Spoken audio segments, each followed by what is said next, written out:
Sutton United Talk Time on podcast. It's the Sutton Podcast. And there it is! Sutton United at the GM Vauxhall Conference have put out First Division Coventry City, winners of the FA Cup themselves less than 2 years ago. And what a moment to enjoy for the fans of this Surrey side. They've had their moments before, but never one like this. But the whistle goes now. Delight for Sutton United. Sutton United, the National League, are through to the last 16 of the FA Cup. No longer English football's perennial non-league club. A 123-year crescendo reaches a new peak for Sutton United, who are promoted to the Football League for the first time.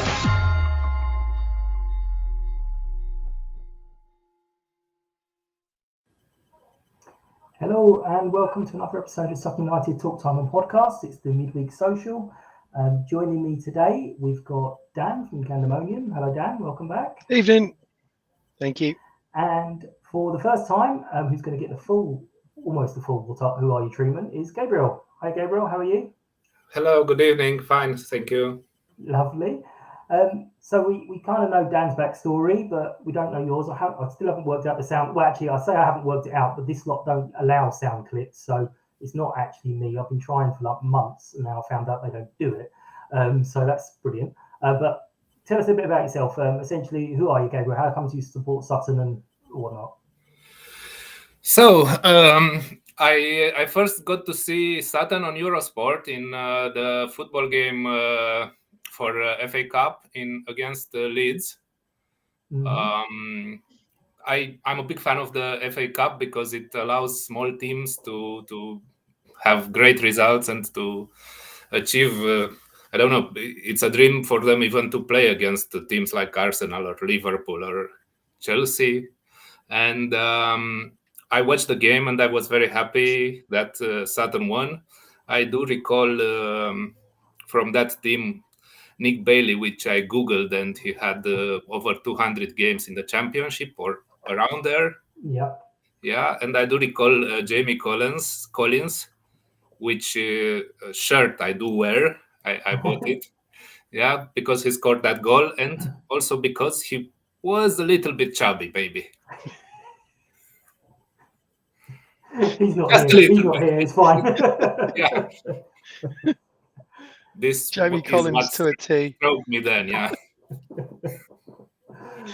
And so that's obviously you're watching on Eurosport, but you're here now. So I moved to UK in July 2020, and we are targeting initially the north of London, but we've seen some properties there, and the prices were really sky high and crazy. And when you Google search Sutton, it's famous before being famous for the football team. It's famous for the schools, and I do have two small kids, and this was our priority to get a good education. I think this is the main argument for moving here, to get a good education for the kids. And we've seen a place in Sutton, and it was immediately after we've seen some places in St. Albans, and the shock was, wow, like here the prices are better, the property is better. So we were, and on the way here, actually, I passed by the sign with the stadium, and for me, that was another incentive, And before that, we have visited between 2007 and 2020. We have visited London a couple of times, and I remember that each time I was searching the football games, but we were staying in central London as tourists, and it looked very, very far away. I didn't know London at the time, and it looked, tube plus train plus bus. It looked a very long trip to get here, but I remember I searched and I wanted to come here even before. So where is home? So, sorry? Where's home? Where did you come from? Romania, Bucharest. Romania, lovely. So you came here you said July 20, when everything was shut. That was quite an adventure to get here. We planned that in January, February, but then all the COVID thing happened. The borders were shut for a long time, and then when the border opened, we took just a suitcase because we didn't know how we can arrive here. We went to Austria for a couple of days, and we were supposed to have a flight to London, and that flight got cancelled. And then we waited for 2 more weeks, and we were having another flight from Vienna to London, and that flight was cancelled like 6 hours before the flying. Yeah, but finally the next day we got a flight to Paris, and we managed to get here. Perfect. So obviously, you when you got a chance to come to watch us, did you straight away go, "That's it," or did you try before you buy, if you like? You remember that period? They were playing, preparing for the season, and I think they were playing the friendly games with an audience. And I waited because you didn't know. It was a very unclear period. But I waited, I think, until the last week before the championship to start.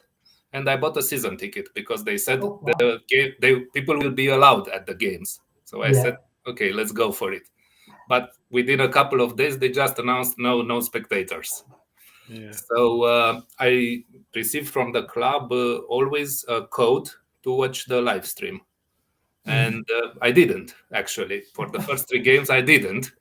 And when I opened the TV, it was the game against Notts, which was pretty boring and with a very bad ending. And then the next time I opened it, it was the game against Dagenham, which was, they were 1-0 and 1 man up, and they still didn't win. It was a draw. And then the next game was the game against Wrexham, which was another disaster. So at a certain point, I said I shouldn't look, because when I don't look, they are winning, and when I look, they are losing. So, and this worked also in spring, in April, when they had that very bad streak for the month of April. I think they only won a game, and they only scored once or something like that in 6 games, if you remember. Right. So with all that, you've watched all the games at Lose. You couldn't. You look to all intents and purposes. You lost your money. You still came back. What made you keep trying? Because I don't think I would have. I'm going to be honest, Dan. What do you reckon? I think I'd have got to a point where I, take a hint. But they had, besides the games I watched, they're winning, Yeah. And actually, remember also that in December they opened for 2 games the spectators access, and I went. I took even my Polish neighbor to the Solihull game, which was a good result, 4-1, and then there was, in 3 days, there was the games against Chesterfield, I think, which they lost 1-0. But I didn't go because it was December. It was very cold, and I was thinking, okay, there's a lot of games to come to see. Yeah. And that was the last one. That was the last one before Hartlepool. But I've been at the promotion game. You were at the Hartlepool game, yeah. Excellent. I've said a few times, and I'm not entirely sure whether it's my memory or not, but I did something. I was like, I remember the atmosphere at the Hartlepool game being really odd, and kind of like, I did think at one point, we're on TV and everyone must be kind of watching this going, are Sutton fans really about to win the league? I don't know, do you guys remember? I remember when Louis, I said on that thing the other day, when Louis stuck his big leg out and scored to make it 2-0. I remember everyone just kind of seeming to relax and go, holy shit, we're just about to win this. But I thought it was a bit flat beforehand. I don't know if it's my memory, or what do you reckon? Yeah, it wasn't that noisy. It wasn't like this seething atmosphere on the day. I think it was a bit of a bit of shock that everyone was back in for a game, the magnitude of it, and also the fact that we're only allowed 1,000 in there. I mean, if it had been normal circumstances, we'd have sold that game out easy. Yeah, you know, you'd have been 4,000 or 5,000 in there. But so it was a bit weird. I do remember the last 15-20 minutes was really good. Yeah, because I think everyone, even us lot, actually believed this might happen. So I mean, the first goal didn't help either, because it was it was that goal that's the free kick the keeper pushed into the corner. So it wasn't quite that sort of, it hit the back of the net and everyone could celebrate. It was like, has that gone in? Oh, it has. Oh, lovely. But once the second goal went in, it was much better. But moving on to the end of this season, you've been a few more times, I take it? I've missed only 3 or 4 home games. But, I do have a season ticket again, and I watch as many as I can. I went also to the AFL Trophy games, starting the one with Wimbledon.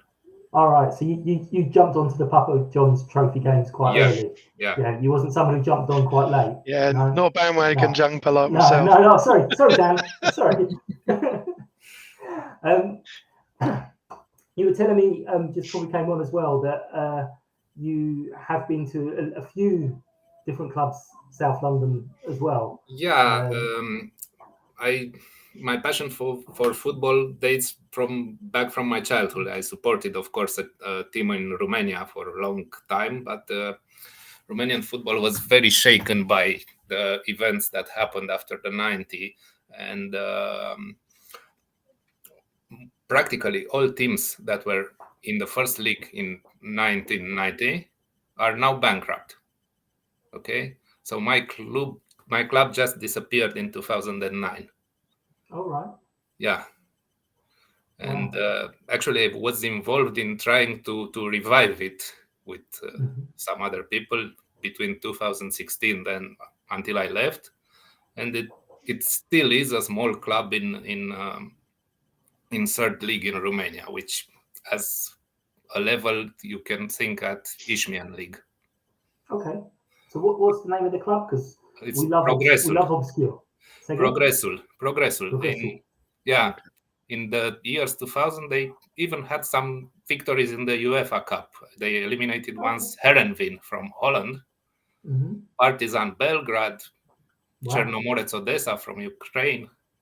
Yeah, but as I said, they went bankrupt, and it's very hard to, even Wimbledon here proves it, to have a supporters club that goes beyond a certain level, because you get to the economical constraints that don't allow you to make much progress. But so you were again, telling me that you were volunteering as well. Now you started doing the turnstiles. You offered to do it once, but they roped you in already for another spell, didn't they?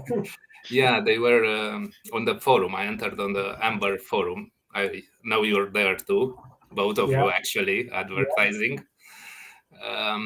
And Dave Fairbrother was asking for volunteers for Saturday. I went. I offered my help, and I think they, seeing the name and seeing that it was the first time, they were afraid that I wouldn't show up. So they actually got someone else on the turnstiles, and they gave me a badge in which was written, "How can I help you?" And to stay at the front gate and give people directions, which is not my best choice, because I'm good in English. I understand English and I can speak, but sometimes I'm running out of my words and I get stuck. So honestly, I'm not just saying this to you, but in my work, I deal with people who from various different countries, and I'm literally always amazed at people's English, but especially when they start apologising, because I'm like, okay, it's better than mine. So your English is fine for us, but we're going to have to talk about the game. We've delayed it as long as possible. It wasn't the greatest spectacle. Try guys to liven this game up for us. Go on, give us your thoughts on the match. It started well. We had 20 good minutes, not very great chances, but we did create and we did have chances. And Salford looked that they are already came for a draw, and they're already trying to make time go away. Their goalkeeper, especially. But from then on, it went downhill. There was still the big chance of Donovan that I don't know. Maybe somebody can just move that post for 3 centimeters because it robbed us for 4 points in three days. Yeah. And the start of the first half an hour of the second half was really bad. For some spells, they were only in our area for a few minutes. Yeah, no, I mean, I there was a couple of things. Obviously, I was standing D, Dan, so we were similar view. But first half, we were like, how comes they're not doubling up on Dave? And he was destroying them. And then, as you just said, it just petered out. Whether we thought it was too easy and figured it was going to come, I don't know. It did seem very odd and flat after the half-hour mark. Yeah, it was weird how it just the game just kind of just tapered off, didn't it? It just first 30 minutes, a bit of to and fro. I think that we had by far the better chances. But, I mean, they threatened. Like Santi Thomas up front was good for them. I mean, marshalled Matt Smith up front very well as well. But apart from that, they didn't look a great side. You know, they're probably one of the poorest I've seen this year. And it was just, we'll get one, and then we'll go on and beat this lot. And then the goal it died after half an hour. And after that, we just lacked. I just thought we just lacked a little bit of spark somewhere. I don't know what it was, but just the game just kind of petered out. And it was only once we got Tanto on at the end that we really showed any life again. Yeah, I wanted to actually mention the Matt Smith thing is because obviously we don't know how much he's on, but he's on a fair whack. I'd be furious if he was playing for us. I'd be utterly furious because he did nothing. He looks. He's been playing at championship level for pretty much all his career now since he left Oldham and went to Leeds. So he's a good player. I don't know how much he's played for Millwall. Can't be much if they've let him go. So I don't know whether he's been injured. He looked like he was carrying a bit of extra weight and stuff like that. So maybe he's working his way back to match fitness. I don't know, but he didn't offer much as an attacking threat. But it was just one of those games that you'll just go, no, everyone it'll get mentioned by someone in the summer, and you go, oh yeah, that. And it's not one that'll live long in the memory. I had two people from my work for completely different reasons were there last night, including my boss, and this was the second match she'd ever been at in her entire life. And when she was on the work group bemoaning it, I did have to use the phrase, that is one for the purists. That's not a game that's going to make someone go, do you know what, I really fancy going back again. I mean, we didn't help ourselves. We were launching the long balls up to Donovan for some reason to win in the air. But maybe, are we expecting too much? Have we been spoiled a little bit? Yeah, you kind of got to just sort of sit back and just look at it in the big context. It's another point. It's a clean sheet. We didn't lose at home. We're still fourth, which is ridiculous for us, as we keep saying. So yeah, I think it is a little bit of a missed opportunity to pick up sort of 3 points, get beyond that 50-point marker and that we've all been talking about, and just start kicking on. And we've been talking about that 50 points for so long, and we're just now crawling up to it. I have to say, it's starting to become a bit of a millstone. I think let's get beyond 50 and let's see what happens after that. A little bit, I was like, oh, do you know what? At least we haven't got the 50. At least I've still got something to talk about. Keep banging on about 50 points. There were a couple of injuries, which I don't know if we've heard anything since. I've not seen anything. Crazy. Yeah. So obviously we've got Craig and Louis was bad, and then he seemed to get the adrenaline kick in, and he managed to see out the game. But obviously, we don't know what it's going to be like when he's waking up this morning. But before we move on to the worries about Saturday, a quick chat about Saturday, can I have a couple of nominations for your Player of the Day, gents? For Tuesday, yeah? For Tuesday, yeah. Oof, this is hard. It Nobody. doesn't have to be, just to clarify, it doesn't have to be a man of the match. It can be a player that you think deserves a mention. Just going to put that out. You don't actually have to be man of the match. It can be any reason. The central defenders, the Ben and Louis John, they are always faultless. And as the guy that I criticized Ben Wyatt, because the first time I seen Ben Wyatt, it was in the loss against Notts, and I recall him passing to Buzanis, and then the ball was lost. And at the beginning of the season, I didn't look at Ben Wyatt as I thought he's beyond his level.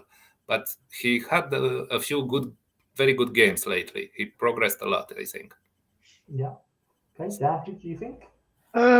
Yeah, I thought Ben did well when he came on. I thought John Barden actually played quite well in midfield. I thought he's the last couple of times he's played in the middle, he's had to fill in there. He's kind of, I guess it's because he's been playing at fullback for so long, and it's just taken him maybe a little while to get his eye back in. But I thought last night he was solid. He was one of the few sort of consistent performers over the 90 minutes, I thought. Okay. Apart from that, I'd agree with the two centre backs as well. They're both solid. Dealt with Matt Smith very well. So, okay.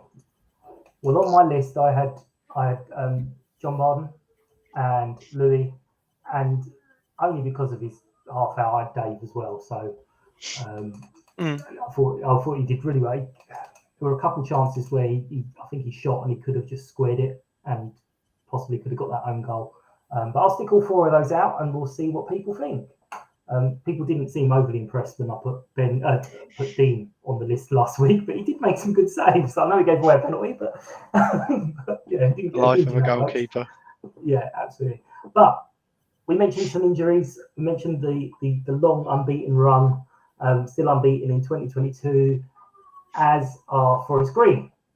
And joining us now to help us talk about that is a couple of chaps from the pod on the top of the hill, sorry. It's Ollie and Laurie, but I think you're sitting the wrong way round. I think we are, yeah. Yeah, you've got to do this. You've got to copy out on deck. Come on, guys. You've got to be the same. Yeah, got to be the same side always. How are you, chaps? Yeah, very well, thank you. How are you? Very well, thank you. So you're Forest Green supporters. You've got your podcast, not the American one, the other one. Yeah, the other one. So, how's the life of a Forest Green supporter this season? The best season as a Forest Green supporter for me personally. I think in the past with Mark Cooper, recent times we've had some turned slightly sour, and we may have dropped off in terms of results and league position. Whereas this season it's been amazing so far. We haven't looked complacent at all. Maybe last night we weren't our best against Rochdale, but for basically all of the season, I think we've been top of the league since the first match week. So yeah, it's crazy really. I can't see us not getting promoted, and Forest Green Rovers in League One. It doesn't sound right, but that's how good the team is. That's how good the squad is, and how brilliant Rob Edwards has been for Forest Green. That we could be looking at being in League One next season, which is an amazing achievement for a club of our size. Absolutely. You've mentioned the previous seasons. You've had a little blip around this time, and stupidly, this has been mentioned to us as if we would be interested in title winning on League Two, because we shouldn't be anywhere near it. And yeah, I think on Saturday you went down as well, and you had to come back to equalise. Was it? Or was that last week? Sorry. Against Port Vale last week, came from behind to draw, Yes. and then obviously last night came from behind to win. Yeah. So we were hoping you were going to start dropping some points, and we could then start clawing you back. It's ridiculous. You're an idiot, Well, Mike. it's all right. I haven't had any dinner yet. I'm feeling a bit shaky. So, you guys at the opening game of the season, our first ever game, League Two. So, we obviously didn't know what to expect. I wasn't there. Dan, you were there. Were you a bit surprised that after seeing that game and how we had done, that Forest Green have gone on this completely insane, just smashing everyone outside? Yeah, I think Sutton definitely deserved something that day. Like it was harsh. Obviously, it was a set piece in stoppage time, wasn't it? Evo Adams scoring, and it was very harsh. Obviously, that's not put you down at all. You know, you haven't been disheartened by that because you've gone on to pick up a lot of really good results and find yourselves where you are. But yeah, I never envisaged Forest Green going the way they have since that result. But I also think. I think Edwards has mentioned it before that actually winning that game and getting that result has been really important in sort of just going actually. But no, I never to be going well. They weren't particularly impressive in that first game, and I can assure you that they've improved a lot since then. We don't want that kind of assurances. We want to know that you're being complacent and you're not going to take us very seriously at all. So you kind of already answered how the expectations of the season when you're going in. Did you think you should be pushing for promotion, or did you kind of think it would tail off again?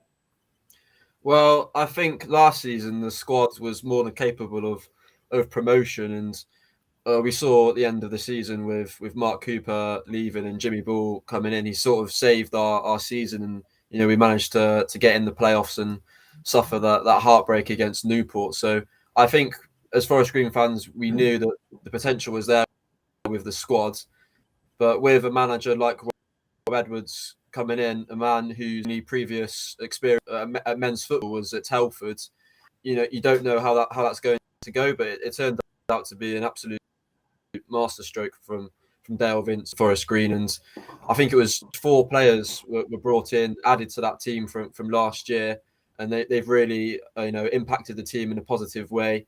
Ben Stevenson and Regan Hendry in midfield were probably the key men from the transfer window, and yeah, I think the expectation was there to definitely challenge for playoffs. Maybe knocking on the door of the automatic spots was a bit too much of an ask, but yeah, just like Laurie, I didn't expect us to sort of run away with it like we have. Touch wood. Hopefully, we do get promoted. But I just can't see us collapsing like we have in the past. Yeah. Well, it sounds like your manager and our manager got a lot in common with it. It's kind of a bit of a risk and that no real pedigree behind them, in the nicest meaning, gents. And just completely smashed it. So hopefully other clubs will start following suit and not just do that merry-go-round that you keep seeing over and over with these managers. Tell us a quick bit about your podcast, the Pod on Top of the Hill. I got it right this time. Yeah, so we started it in 2019 November, and yeah, we're both obviously Forest Green fans, doing the same uni course at University of Gloucestershire, sports journalism. So we were sort of on about it for a while, and then one day, I think just after we beat Cheltenham at Wadham Road to go top of the league in the 1920 season, we thought, why not? We'll just give it a go. And it was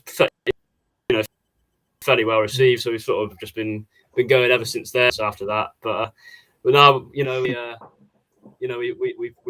properly enjoy it.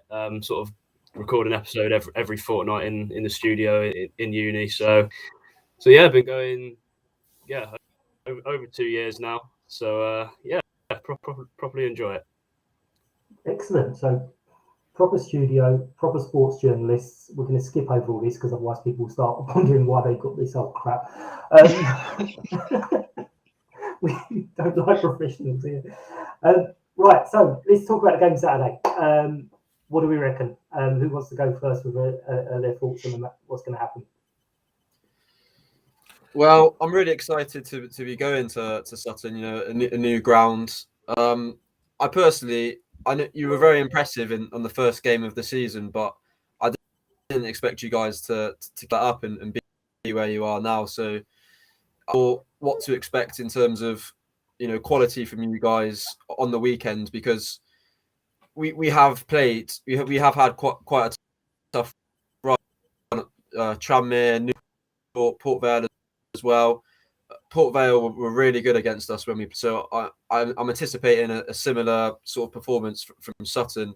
We might struggle, but I think we've just got that sort of confidence, not arrogance, but it's just something about us. We're top of the league, we're Forest Green.